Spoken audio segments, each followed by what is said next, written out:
everybody for being so prompt.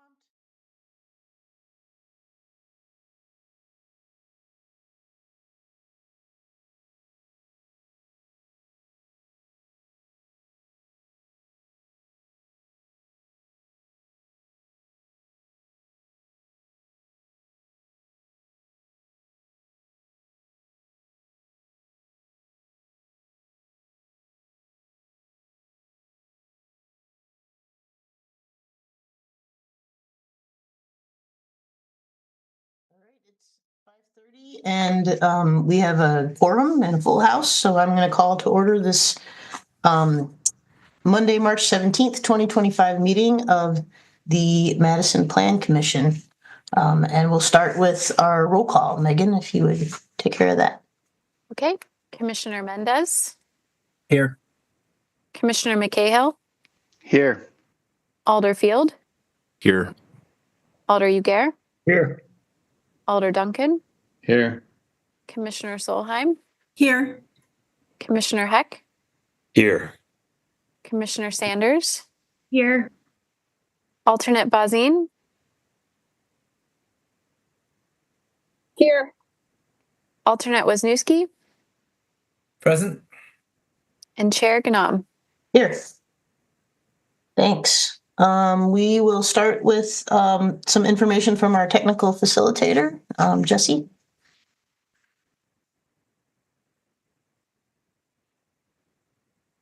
Oh, I'm muted. Here we go.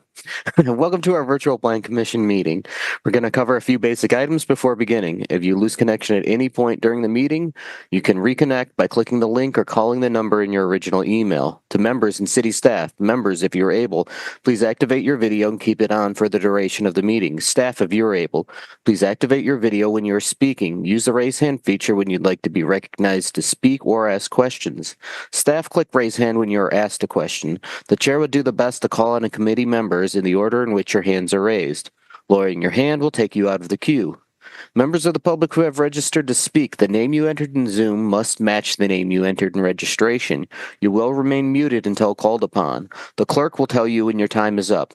After all register and speak, a member of the body may ask you a question. If you need to share documentation with the commission, please send it to the email listed in today's agenda.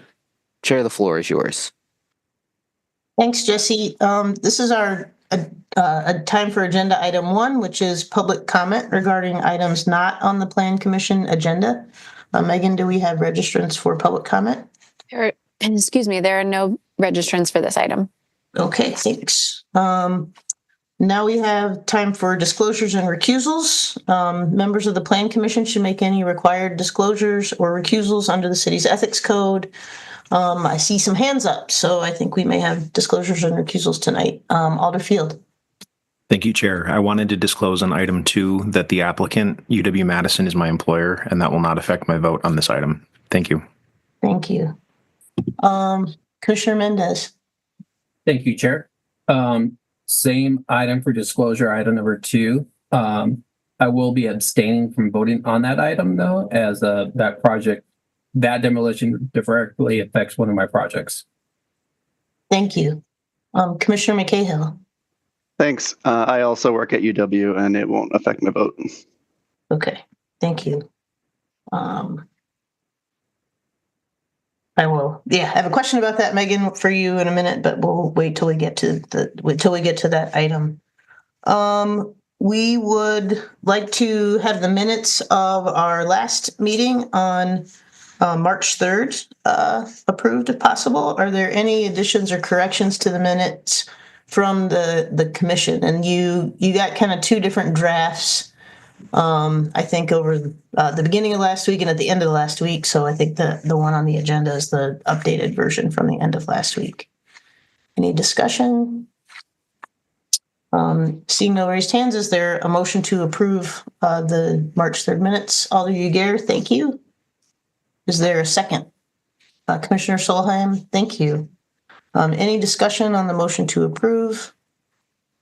Any objection to unanimous approval for this item?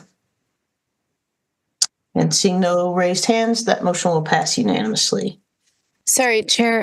Commissioner Mendez did I'm raise his sorry. hand. I'm sorry. Thank you, Commissioner Mendez. Yep, no problem. I will abstain since I was not at that Okay. meeting. Thank you. So, all right, Megan, you got that? Or maybe Chris is keeping notes for us tonight. Our schedule of meetings, you can see on your agenda. After tonight's meeting, we'll get back together on Monday, April 7th, so that we'll have 2 weeks off, and then following that, April 28th, which will also be another 3-week interval, and then May 12th and 19th, all at 5:30 and all virtual. All right, and we will go to the public hearing section of our agenda, and we do have items for consent tonight. Megan, I wanted to just be clear going in. Can we leave item 2 on consent, understanding that at least Commissioner Mendez is abstaining, or do we need to take that separately? Yes, I recommended to Commissioner Mendez that if we leave item 2 on the consent agenda, that when you ask for unanimous consent, that he note his abstention on that item. Okay, that sounds like an efficient and effective way to handle it. All right. All right.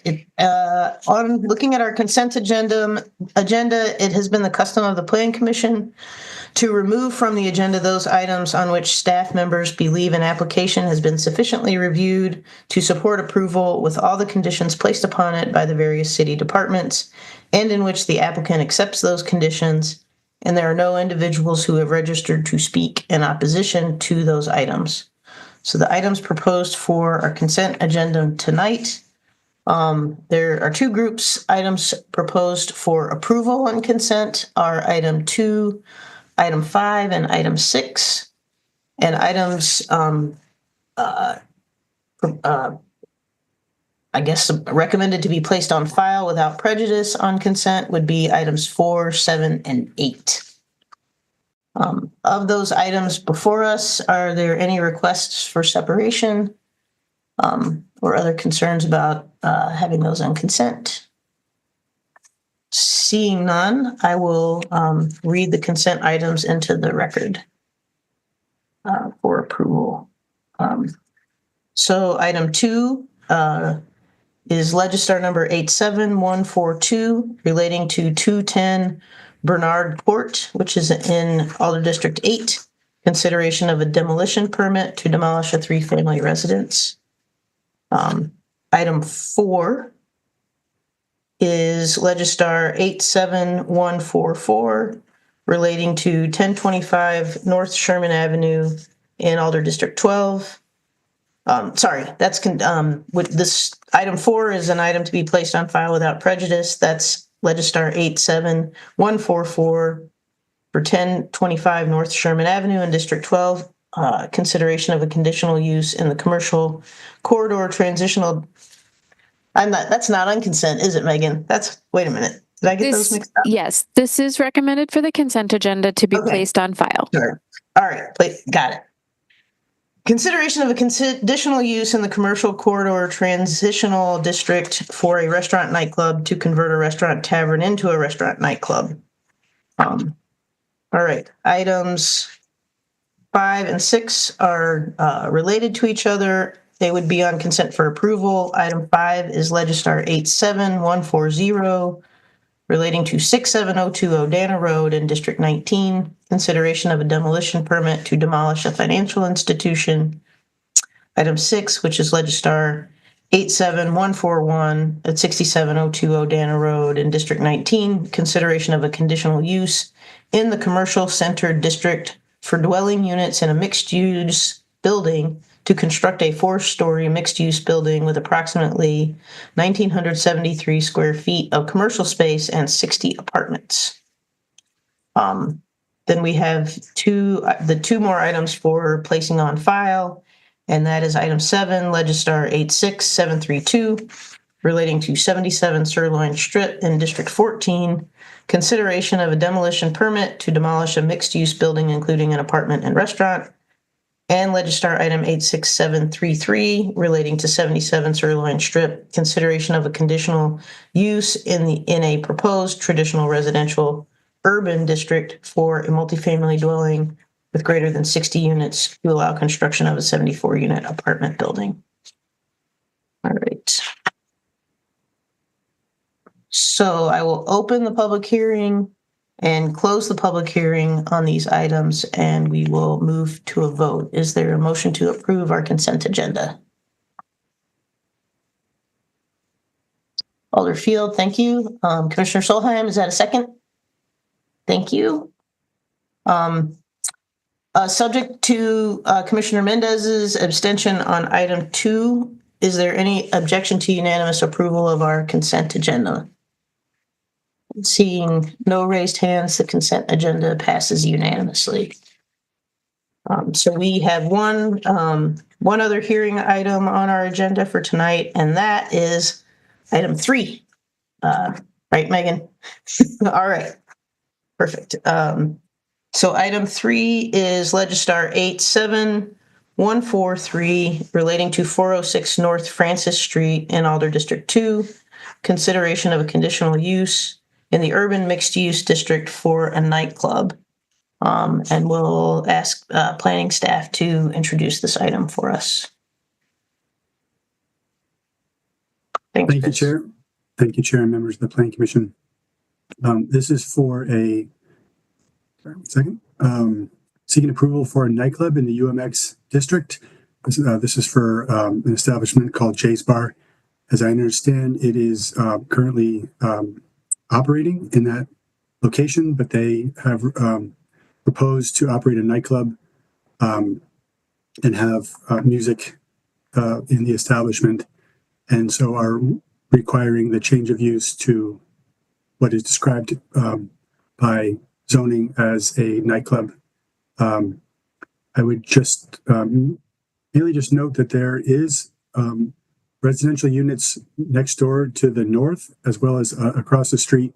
There's 2 residential buildings there, 3 stories, like 15 to 20 units each. With that, I am happy to take questions after the public hearing.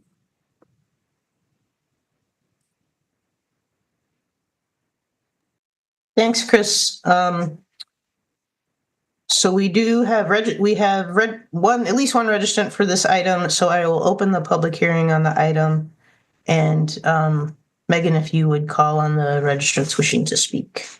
Yes, we have one registrant, Jay Wanzerski, registered in support and wishing to speak. Jay, I will be setting a timer for 3 minutes, and the chair will give you a note when you have about 1 minute remaining to conclude your remarks. Can people hear me? We can. Yep. Thank you. Yeah, welcome. Oh, okay. The only thing I had a question about was, having my plan submitted to the city and getting approved. I spent a few $100s on this, or hundreds of thousands of dollars, and with the garage door opening, but it said on the recommendation having all doors closed, but I didn't understand that quite. It's like, well, being in the restaurant bar industry for 31 years, this was my vision to have live music, and especially nice weather, especially like the Alabama weekend. You have the garage door wide open, the front doors, and you got your patio booming. And it's like, why would I, have that as a condition to keep the doors closed when the music was on? Because when the jukebox is on, you have 12 speakers, but when I would have a guitar player playing with a microphone, there's one Bose speaker supplying that power. So I quite didn't understand, having the garage door closed for this event or any event that I would schedule. So, because I was talking to Colin today, I'm like, from my corner where I, work every weekend, it's like you can hear 3 separate bars when the Badgers score a field goal, or during the basketball game last weekend, or from the reaction from the TVs, or you can hear the other bars, patios when the Badgers score a touchdown. So I was just wanted, your insight to why that would be a condition on having this. Thanks, Jay. Yep. All right. Are there any, that was our only registrant. Are there any questions from the commissioners for our registrant? Thanks. Seeing no raised hands there, I will close the public hearing portion of our discussion and ask the commission if you have questions for staff. Commissioner Heck. Thank you. Chris, I don't know if you're aware of these questions that Jay brought up in his public comment, and he mentioned something about talking to Colin. Was that Colin Punt in your office, and do you know how that conversation went? No, I mean, I am aware of the conversation. I think, as I understand it, Colin explained that this is a condition that is not unusual in the downtown, given the proximity to residential. I did, kind of preempting other questions, I did pull a few examples of recent such applications. I mean, I think the most recent one was the Essen House approval for the outdoor recreation, the amplified sound. There were several conditional uses. That had a condition that said that the doors to the establishments from the outdoor eating area shall not be propped open at all times to limit indoor noise from the establishments.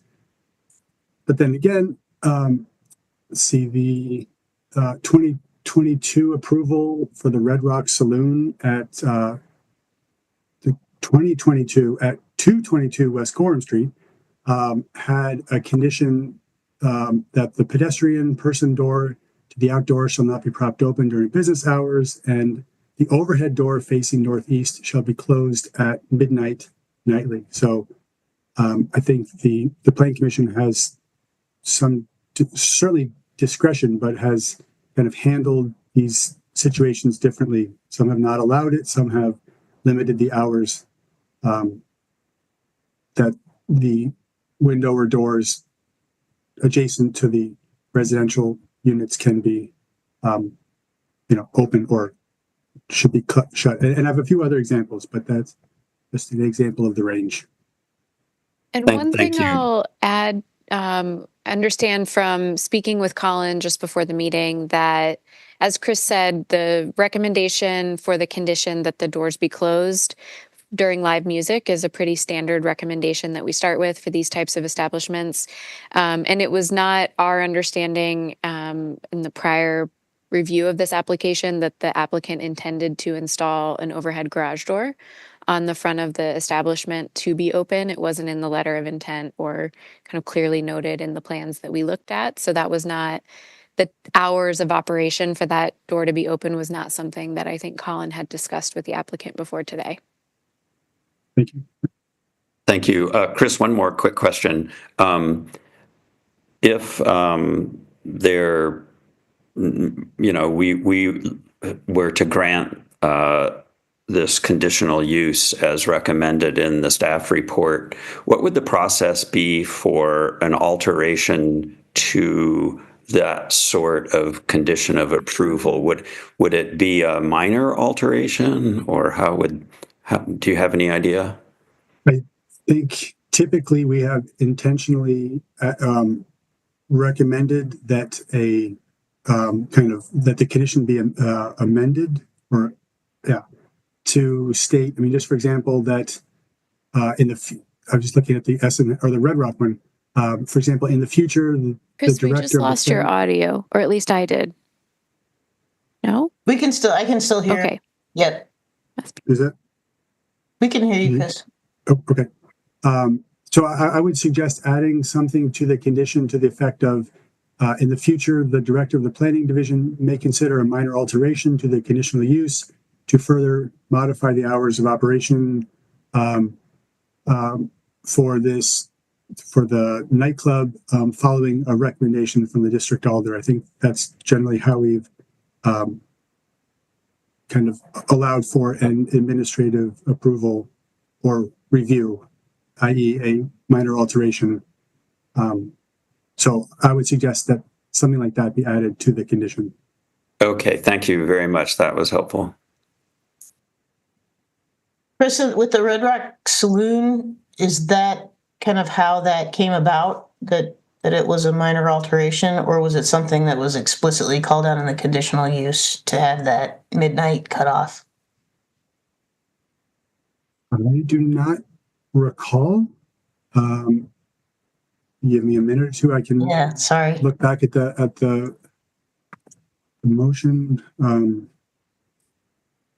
Oh, hold on 1 second.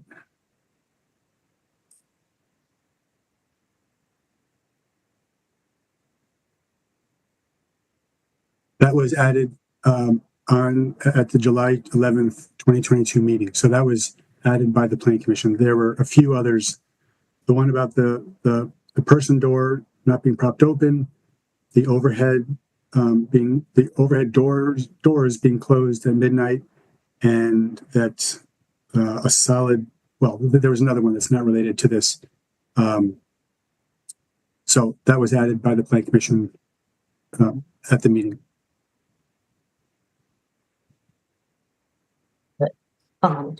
Commissioner Solheim. Thank you.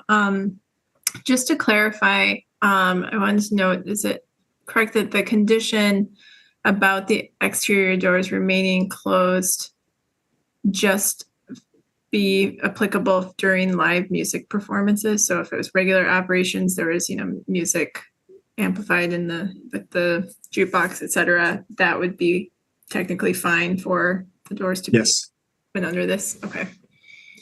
Thank you.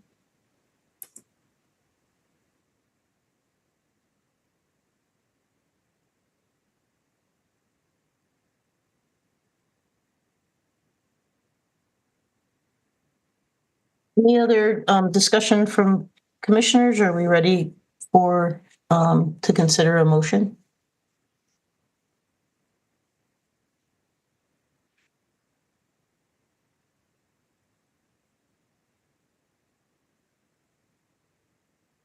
Maybe one more question, Chris. Do you know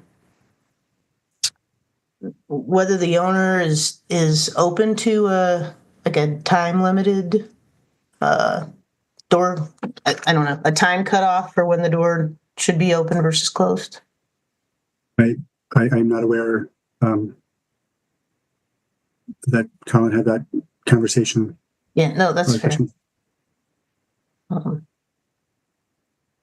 Just thinking that might move in the direction that I think Commissioner Heck was leaning, which is recommending that staff be allowed to make a minor alteration. But I don't want to speak for Commissioner Heck. He can raise his hand and speak for himself. You have the floor. Thank you. I'd wondering if the body would give us permission to reopen the public hearing just so we can hash this out just a little bit further with Mr. Wansurski. Thanks, Commissioner Heck. Is there any objection to reopening the public hearing? All right, seeing none, I'll hold the hearing reopened and ask if we could ask our registrant that question. Commissioner Heck, do you want to lead that conversation? I'd be happy to if that's okay with everyone else. Sure. So I guess we just need Jay unmuted. Yeah. Let's see. Jay, you're unmuted on our end. If you can hear us, Jay, you're on phone, so it'd be *6 to unmute.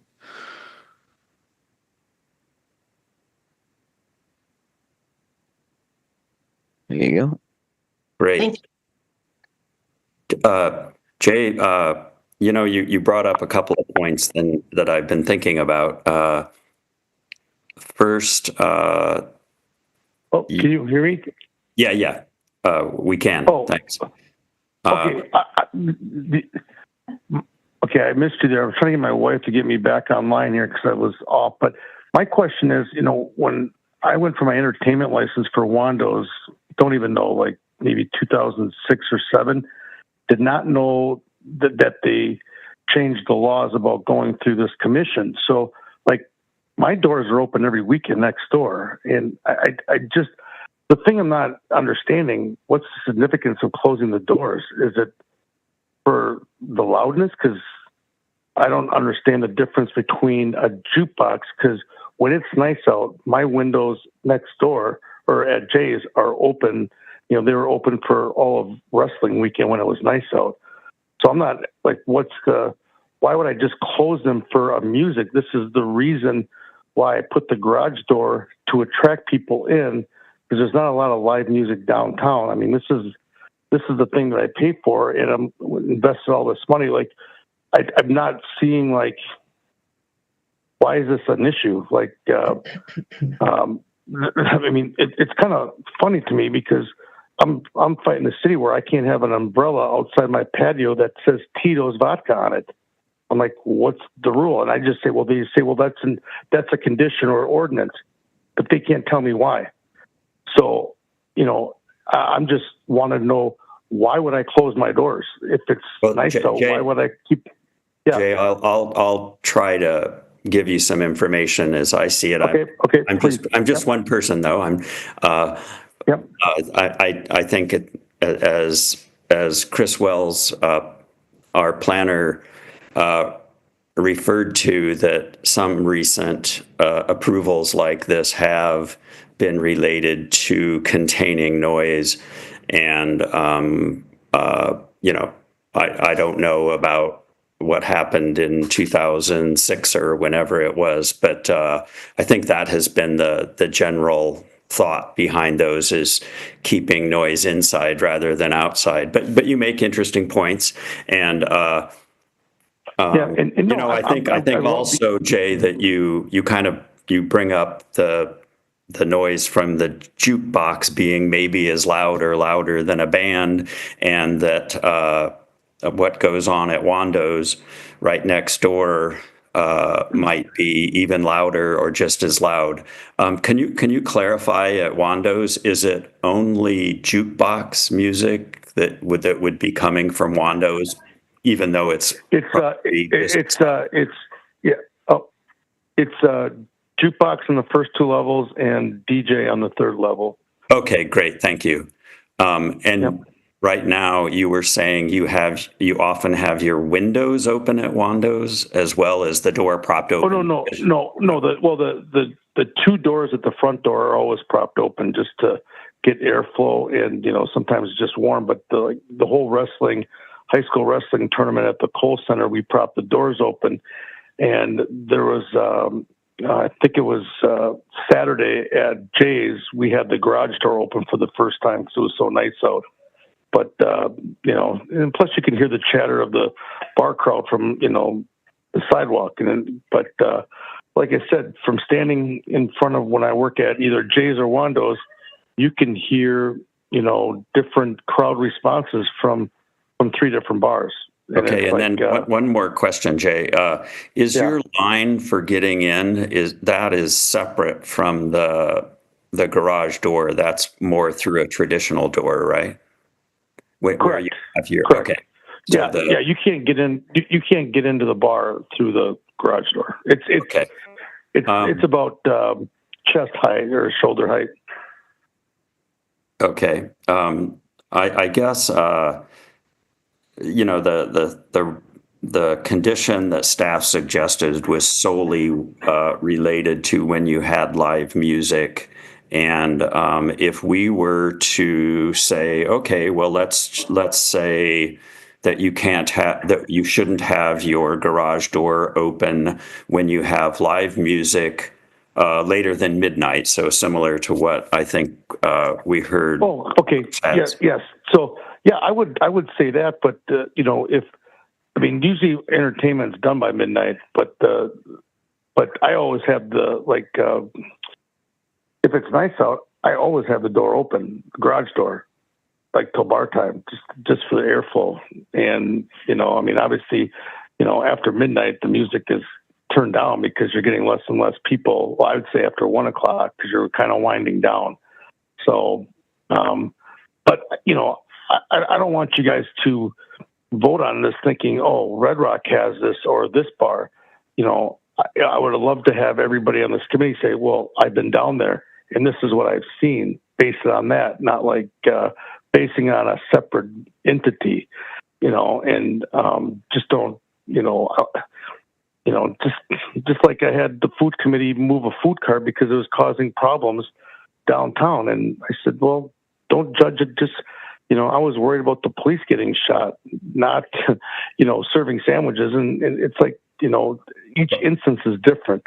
And I think I agree. And I've been down there, and I think you're kind of complicating the issue so by bringing up food. But I understand. Yeah, but just based it on common sense, not by, you know, and sure. This is why it frustrates me. I'm like, I thought this was, and listen, I was operating music until December because I did not know the planning commission was part of this process until the city clerk called me. So I had bands and artists perform with the door open or the garage door until they said, oh, you have to go through this planning commission process. Well, no one ever told me, even at the ALRC. So, so this has been a whole confusing thing because I asked Colin, I'm like, well, is this a committee full of business and restaurant owners? And, you know, I wish that would have been the case, but I don't want you guys to overthink this because I thought was a slam dunk. Jay, I get it. There is kind of oftentimes some confusion about why Plan Commission is in the loop on these, but we are. So that's the fact of the matter. Yeah, no, and one of the reasons I'm asking questions is because this used to be my Alder district, and we've met in the past, and I have spent some time down there. So I want to make sure that we leave options open, which is why I asked about the possibility of including alterations to whatever we decide, so that you can get some relief if that's the situation. Yep. So, just understand, I don't like the calling it a nightclub because it's such a chill bar, and it, you know, when in October through December, it was basically one guy with an acoustic guitar singing. So that's what, you know, and I've had public officials down there, and I said, hey, remember last month when I had this event? I just found out that I didn't have the license. So that's why I started this process. So I'm being transparent. I did not know, you know, after the ALRC approved it, that I thought that was it. Sure. No, that makes sense. Yeah. So well, why don't you? For that. Yeah. You know, we're not in the business of enforcement, so it's good to get all that information, and we'll see if we can come up with something. Thank you. Okay. No, I appreciate that. Thanks, Commissioner Hicks. Thanks, Mr. Wonserski. Appreciate it. Oh, thank you. Yep.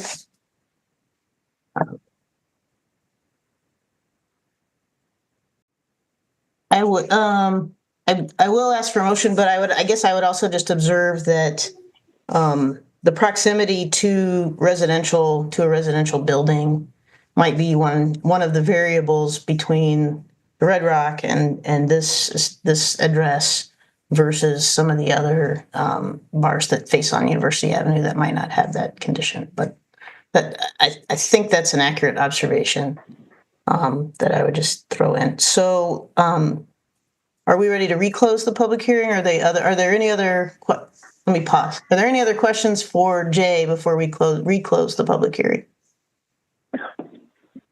All right. Seeing none, we will close the public hearing again, and I would encourage discussion with staff and or a motion if folks are ready. Commissioner Heck. Thanks.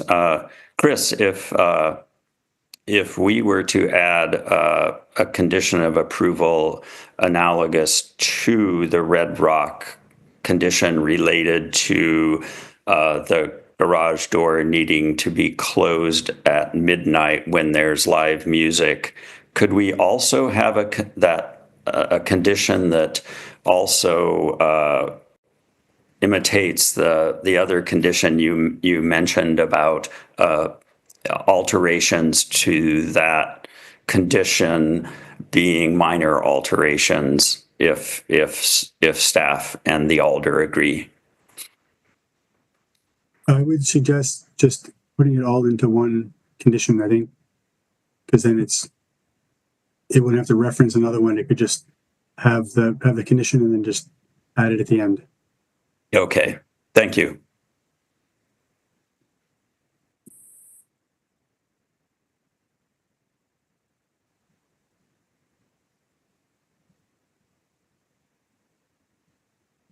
Commissioner Heck? I'll make a motion if that's acceptable to the chair. Yes. Yes, please. I think we're ready.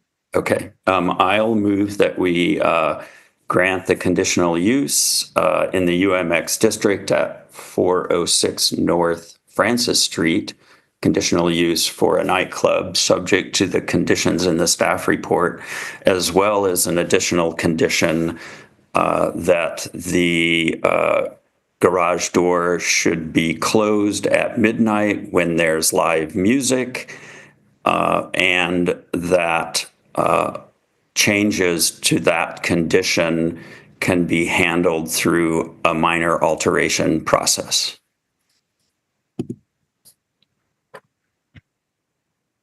Thanks, Commissioner Heck.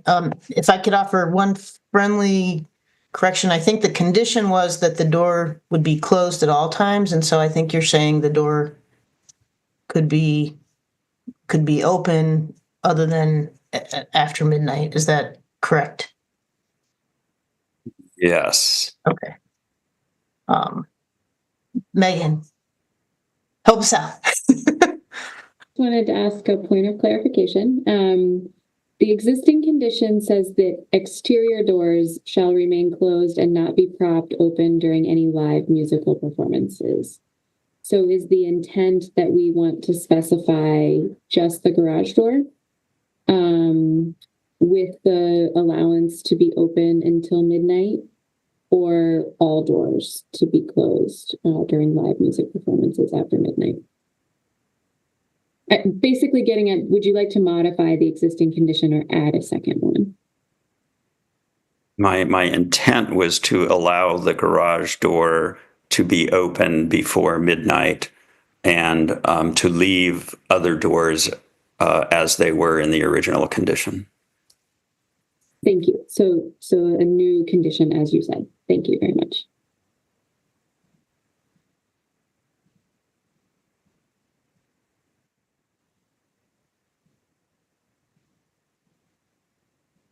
All right, Commissioner Solheim, seconding Commissioner Heck's motion as discussed and explained.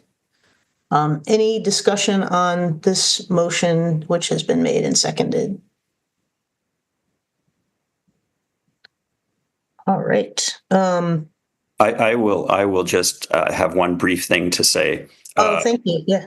I think everyone understands the conversation, but I also would point out that if you are still a little bit concerned about the noise, it actually isn't much different than the Red Rocks. I know that's a different location. I was involved in that as alder also. There are apartments around there on especially two sides, I guess, and even across Gorham, but to the east and to the north, there are people living there too. And I think it's been, from what I understand, a reasonable arrangement. And I can also understand that we might need to fine tune this, but we'll see what happens with any minor alteration process. Thank you. Other discussion? All right, seeing none, we'll call a vote. Is there any objection to unanimous approval on this item? All right, thank you. Seeing no raised hands, we'll record the motion as passed unanimously. And we will, thanks everybody for the discussion. Thanks Alder Commissioner Heck for leading that discussion as well. do we have any member announcements, communications, or business items to discuss at tonight's meeting? And seeing none, we will have time for our secretary's report. Megan, I'll give you the floor.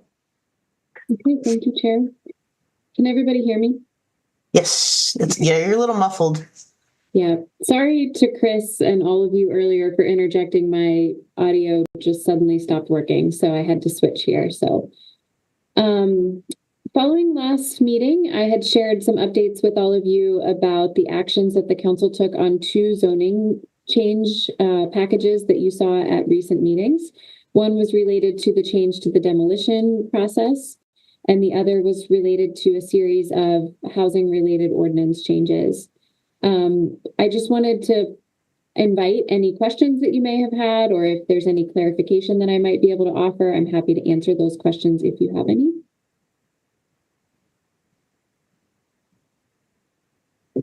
Okay.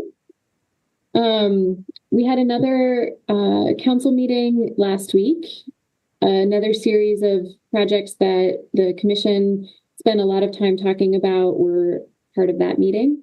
As you know from our consent agenda tonight, the rezoning request that the Plan Commission recommended be placed on file for 77 Sirloin Strip was in fact placed on file without prejudice by the council at that meeting.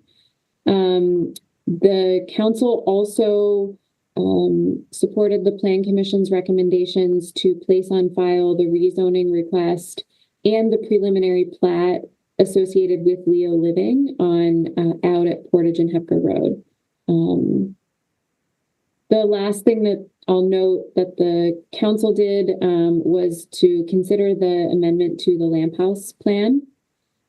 As you remember at the last meeting, Alderfield introduced a substitute to create an appendix to that plan, which clarified how to interpret the recommendations related to height in the plan. And that substitute was adopted by the council at their meeting. You'll see there's a long list of items coming up for future agendas in April. This is our last meeting before the Alder election in April. None of those I think I'm going to spend any time talking about tonight, but please, as always, feel free to reach out to the staff if anything catches your eye and you have any questions about it ahead of the agenda coming out. That's all I have for tonight, Chair. All right. Thanks, Megan. I think we're ready for a motion to adjourn if someone wants to make one and second it. All right, Alderfield, thank you. And Commissioner Heck, I'll take that as a second. Thank you. Any objection to unanimous approval for that item? And seeing none, we'll stand adjourned. Thanks, everybody. We'll see you in a couple weeks.